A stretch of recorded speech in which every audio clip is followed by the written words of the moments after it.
अस्सलाम वालेकुम रहमतुल्लाहि वबरकातुह। आज के यहाँ पे उपस्थित स्टेज पे इतने बड़े लोगों के साथ मेरे को बैठने का और बोलने का मौका मिला, उसके लिए अल्लाह का बहुत बहुत शुक्रगुजार हूँ। और यहाँ पे जितने भी लाइक पेरेंट्स बैठे हैं, स्टूडेंट्स बैठे हैं, उनका भी बहुत बहुत शुक्रगुजार हूँ कि आप लोग मेरे को सुनोगे। और ये जो फंक्शन इतना बड़ा किया है और यहाँ तक लेके आए हैं, और इसमें कितनी मुश्किलात और कितने प्रॉब्लम्स और कितनी सारी मैनेजमेंट में दिक्कत है, बहुत सारी चीज़ें होती है इतना बड़ा प्रोग्राम करना। तो इन टीम को भी मैं बहुत अप्रिशिएट करता हूँ। खास करके मेरी बहनें वहाँ पे खड़ी है, अगर वो बैठ जाएंगे तो मेरे को आई थिंक सो बात करने का मजा आएगा। आप लोग शांति से सुनोगे तो बात होगी, नहीं सुनोगे तो मेरी जो बात रहेगी वो ऑलमोस्ट इंफॉर्मेटिव रहेगी, तो फिर सही नहीं रहेगा। बहनें जरा आप बैठ जाओ तो अच्छा है, जो लोग पीछे खड़े हैं आराम से, क्योंकि आप अगर सुनोगे नहीं, आप अगर समझोगे नहीं, तो फिर ये प्रोग्राम का कोई मीनिंग नहीं। मैं मेरी बात की शुरुआत करता हूँ।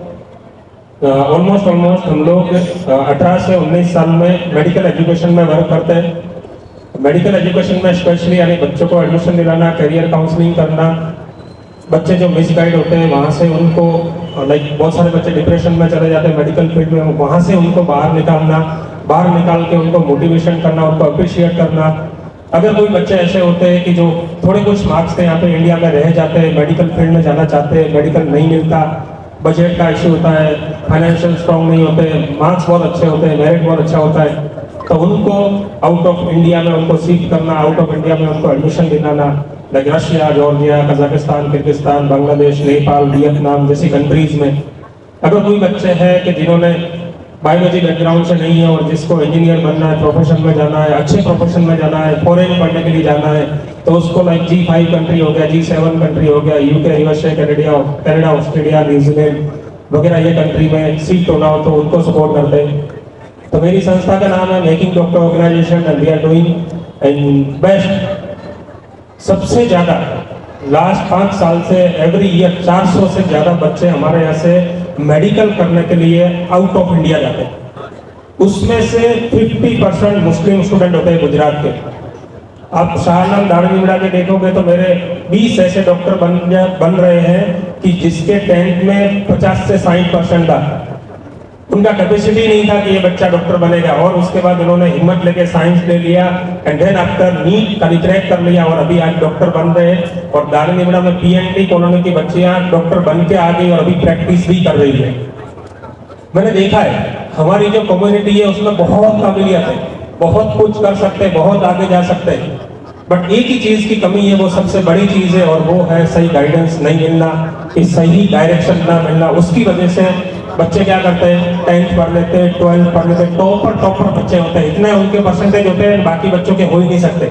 आप लास्ट 5 साल से देख रहे हो, गुजरात में अगर गुजकेट में फर्स्ट आ रहा है तो मुस्लिम बच्चा आ रहा है, गुजरात में अगर IPS बन रहा है तो मुस्लिम बच्चा बन रहा है, इंडिया में अगर IAS बन रहा है तो बॉम्बे का बच्चा मुस्लिम बच्चा बन रहा है। ऐसे बहुत सारी, अगर नीट में अगर टॉप आ रहा है तो मुस्लिम आ रहा है, अगर नीट PG में भी टॉप आ रहा है तो 2019 के बैच में वो भी मुस्लिम आ रहा है। हर बच्चे अपनी कम्युनिटी के आगे, बट सही गाइडेंस और सही डायरेक्शन ना मिलने की वजह से वो मिसगाइड हो जाते हैं, और मिसगाइड हो जाने की वजह से इतने ब्रिलियंट बच्चे होते हैं, इतने होशियार बच्चे होते हैं, वो कुछ कर नहीं सकते, फिर घर बैठ जाते हैं। तो उसका एक एग्जाम्पल लेके बाकी बच्चे जो कम पढ़ने वाले होते हैं वो भी बैठ जाते हैं कि ये इतना मेरी क्लास का टॉपर था, ये मेरी क्लास की टॉपर थी, ये ब्रिलियंट थी, ये होशियार थी, ये पढ़ते इसने क्या कर लिया तो मैं भी क्या कर लूंगा। तो फिर क्या होता है, एजुकेशन का दौर जहां बढ़ना चाहिए वहां पे खत्म होता जा रहा है। तो ये एग्जाम्पल सेट ना हो, ऐसे बहुत सारे पेरेंट्स आते हैं और ये सब पे लाइक हम लोग इतना काम कर रहे हैं, इतना काम कर रहे हैं कि भाई अपने बच्चे को सही डायरेक्शन कैसे मिले, सही जगह पे कैसे जाए, मिसगाइड ना हो, उनके लिए हम भी काम कर रहे हैं। और मेरे को अचानक मिल गए मुफ्ती साहब, और एक मौलाना, एक मदरसे के मौलाना, एक मुफ्ती हो के अगर इतने लेवल पे ये प्रोग्राम कर सकते हैं और उनका माइंड अगर एजुकेशन में आ सकता है और वो सोच सकते हैं कि एजुकेशन सोसाइटी में डेवलप होना चाहिए, एजुकेशन 100% होना चाहिए, दीन और दुनिया अगर साथ में होंगे तो हमारी तादाद है, हमारी कौम है, वो एक लेवल से आगे पहुंच सकती है। तो उसके लिए क्या करना चाहिए, इन्होंने मेरे को सजेशन मांगा, रात दिन मेहनत कर रहे, इधर उधर भागते। तो ये इनको रियली अप्रिशिएट करना चाहिए। इनकी जो पूरी टीम है इनको मैं स्टेज पे बुलाऊंगा और इनको अप्रिशिएट करेंगे हम तालियां बजा के, सब लोग खड़े होकर इनको इस्तकबाल करेंगे, अप्रिशिएट करेंगे इन लोगों ने कितना मेहनत किया और यहाँ पे पहुंचने के लिए इजी नहीं है, ये प्रोग्राम भी इजी नहीं है। अब आज पब्लिक नहीं आई थी, गेस्ट नहीं आए होते, बहुत सारे प्रॉब्लम्स है, लाइट चली गई होती, इनाम वितरण नहीं हुआ, बहुत सारी मुश्किलात है। बैठ जाए, चलो शुक्रिया। तो ये सब इतने लेवल पे खड़ा करने के लिए इनका बहुत बहुत शुक्रिया अदा करना चाहिए। अभी मैं थोड़ा सा आ जाऊंगा मेरी स्पीच पे, क्योंकि मेरे को 5 मिनट दिया है, तो जब आप 1 घंटा बोलना हो तो बहुत कुछ बोल सकते हो, बट आपके पास अगर 5 मिनट, 4 मिनट, 3 मिनट की 2 मिनट है तो आप सोचते हो कि क्या बोलूंगा, कुछ भी बुरा नहीं होगा। तो मैं डायरेक्टली अगर बात करता हूँ, यहाँ पे जितने भी बच्चे हैं, अगर नीट क्वालिफाई कर लिया है या तो 12 साइंस क्वालिफाई कर लिया है, अगर कोई भी आपको दिक्कत है, छोटी सी छोटी दिक्कत है, तो आप इनसे मिलकर मेरा कॉन्टेक्ट कीजिए, आपके हर प्रश्न, हर क्वेश्चन सॉल्व हो जाएगा, जितनी भी प्रॉब्लम्स होगी सॉल्व हो जाएगी। दूसरी बात ऐसी करूं तो इंडिया में भी आप लोगों को हम लोग हेल्प करते हैं, आउट ऑफ इंडिया एडमिशन दिलाने के लिए। हमारे सपोज के आप सोच नहीं सकते, रशिया में इंगुशेटिया करके एक स्टेट है, प्योर मुस्लिम, आज जो टोपी वाले बैठे हैं वहां पे फंक्शन किया तो सब टोपी वाले होते हैं, ऐसा रशिया में एक स्टेट है। और वहां पे हमारी कॉलेज है, लड़कियां हिजाब में जाती है, हिजाब में आती है, लड़कों को भी यहाँ से ऊपर पैंट पहनने की मनाही है, ऐसा स्टेट है। रशिया हो गया, उज्बेक हो गया, कजाक हो गया, किर्गिस्तान हो गया, तो ऐसी सब कॉलेज में हम लोग एडमिशन करवाते हैं। कोई बच्चा अगर फाइनेंशियल स्ट्रांग नहीं है, कोई बच्चा अगर फाइनेंशियल वीक है, तो उसको हम लोग हमारे ट्रस्ट में से उनको सपोर्ट करते हैं। अगर किसी का सपना हो डॉक्टर बनने का और वो अगर उनका ठान लिया कि मेरे को डॉक्टर बनना है, तो उनको भी हम डॉक्टर बना देंगे। अगर कोई ऐसे बच्चे हैं कि फाइनेंशियल स्ट्रांग नहीं है, तो गवर्नमेंट, देखो गुजरात, इतने स्टेट है ना, इतने स्टेट में से गुजरात गवर्नमेंट एक ऐसा स्टेट है कि अगर आप आउट ऑफ इंडिया में पढ़ने जा रहे हो तो आपको 15 लाख की लोन देती है, वो भी बिना इंटरेस्ट के, 6 साल तक जीरो इंटरेस्ट, 6 साल तक कोई रीपेमेंट नहीं है। सपोज के मैं मेडिकल करने के लिए बच्चा गया और उसका 25 लाख का खर्चा, मैक्सिमम खर्चा 25 से 28 लाख होता है 6 साल का मेडिकल का, MBBS डॉक्टर का, तो उसमें 15 लाख तो आपको गवर्नमेंट ने दे दिया। आपको रीपेमेंट करने का 6 साल के बाद, जब डॉक्टर बन जाओ उसके बाद, तो उससे पहले आपका पे कितना करने का, 8 से 10 लाख रुपए। आप कॉमर्स का कोई कोर्स करोगे, आप अच्छी कॉलेज लोगे, आप इंजीनियरिंग करोगे, आप नॉर्मल नर्सिंग करोगे, तो भी आपके 7 से 8 लाख हो जाते। तो हम लोगों को ये नॉलेज क्यों नहीं होना चाहिए? बहुत सारे बच्चे इसका बेनिफिट उठाते हैं, बाहर के बहुत सारे बच्चे, बट सबसे बड़ा प्रॉब्लम सिटी, जैसे सूरत सिटी हो गया, अहमदाबाद सिटी हो गया, राजकोट हो गया, भावनगर हो गया, सिटी के लोगों को हम जितने होशियार समझते हैं उतने है नहीं।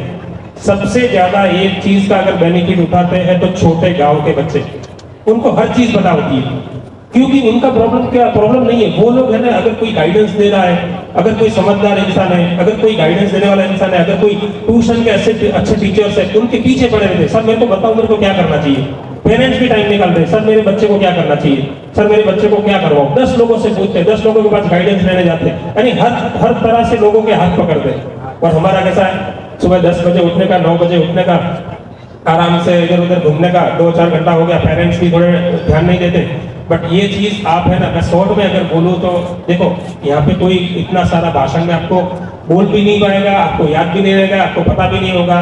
बट जितने भी एजुकेटर है, जितने भी लोग हैं जो सोसाइटी के लिए काम कर रहे हैं, जितने भी एजुकेटर है जो एजुकेशन के प्रोफेशन में वर्क कर रहे हैं, उनसे आप मिलो, उनसे आप नॉलेज लो, उनको आप पूछो कि मेरा बच्चा यहाँ पे है तो मेरे को क्या करना चाहिए। तो आपको हजारों रास्ते मिलेंगे और हजारों रास्तों में से एक रास्ता आपका ऐसा होगा कि आपको आपके जो सपने हैं, आपका जो ड्रीम है, वहां तक पहुंचाएगा। पर उसके लिए क्या करना पड़ेगा, हमको उठना पड़ेगा और उठ के थोड़ा सा आगे बढ़ना पड़ेगा। बहुत सारे सपोर्टर है, बहुत सारे लोग हैं जो आपको हेल्प करते हैं। तो मैं यहाँ मेरे पास टाइम ना होने की वजह से स्पीच खत्म करता हूँ। बट अगेन एंड अगेन, अगर एजुकेशन में किसी को भी कुछ भी छोटा सा प्रॉब्लम है, आप मुफ्ती साहब से कांटेक्ट करना, ये मेरा कांटेक्ट करवाएंगे, 100% हमसे होगा, इतना हम लोग हेल्प करेंगे। थैंक यू, शुक्रिया। जज़ाकुमुल्लाहु खैरा व अहसन जज़ा। यहाँ पर